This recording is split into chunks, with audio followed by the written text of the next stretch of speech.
Bonjour à tous, Nicolas Laï, coach sportif. Aujourd'hui, on se retrouve pour une nouvelle vidéo, donc un nouvel exercice de mon livre, à savoir les crunchs avec un ballon. Donc un ballon, un Swiss ball que vous pouvez retrouver assez facilement et assez fréquemment, je dirais, en salle de sport. Sinon, vous pouvez vous en procurer un assez facilement, hein. C'est 10 € tout au plus pour avoir un ballon comme ça.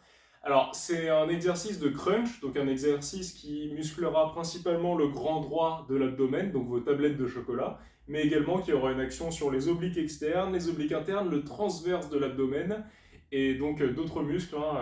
On travaillera surtout sur le gainage. L'important avec le ballon, c'est que en plus d'avoir le mouvement du crunch basique, donc un mouvement qu'on peut effectuer également sur le sol, je vous invite à aller voir les autres vidéos que j'ai pu faire sur les crunchs.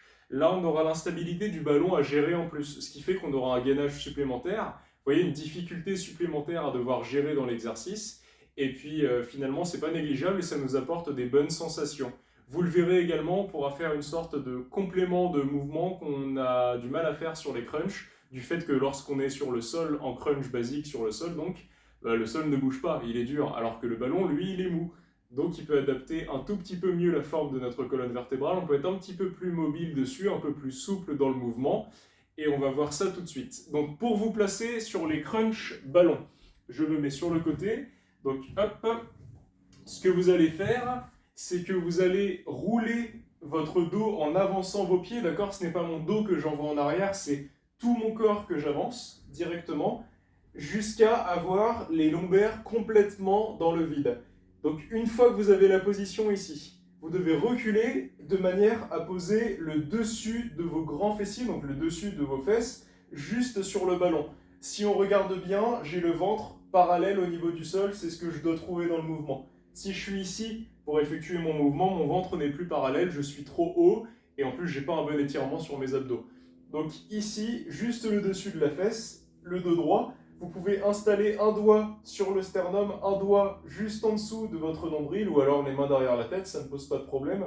Mais dans cette position, vous verrez, vous pouvez avoir une bonne contraction, puisqu'en fait, on a les doigts sur les insertions du grand droit de l'abdomen. Et ce que vous allez faire, c'est inspirer, écarter en arrière, donc pour étirer vos abdominaux, et venir contracter en poussant donc le haut du corps, mais également le bassin. Donc j'ai poussé sur mon bassin, j'ai effectué une rétroversion de mon bassin pour pouvoir venir contracter mes abdominaux au maximum. Donc si vous avez gardé vos repères avec les doigts, vous pouvez constater que ici, j'éloigne les repères, je repasse mon bassin en antéversion, et ici, en expirant, je ramène et je resserre mes deux points d'accroche le plus possible.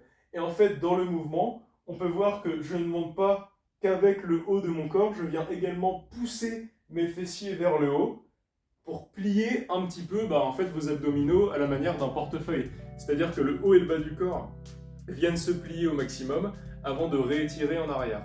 Donc si vous avez des douleurs au dos sur ce type d'exercice, c'est que vous êtes allé un tout petit peu trop loin en arrière. L'important, c'est de garder quand même les abdominaux légèrement en tension. Donc malgré l'étirement lorsque vous reculez, ne relâchez pas complètement la pression sur vos muscles abdominaux, vous gardez une légère contraction dessus pour pouvoir mieux contracter en fait par la suite dessus. Voilà, écoutez, je pense qu'on a fait le tour de l'exercice, ça reste des consignes de base, complémentaires à la fiche exercice du livre donc, que vous pouvez trouver sur les crunch ballons, que je vous invite à aller consulter. Et puis on se dit à bientôt pour une prochaine vidéo, merci beaucoup, ciao!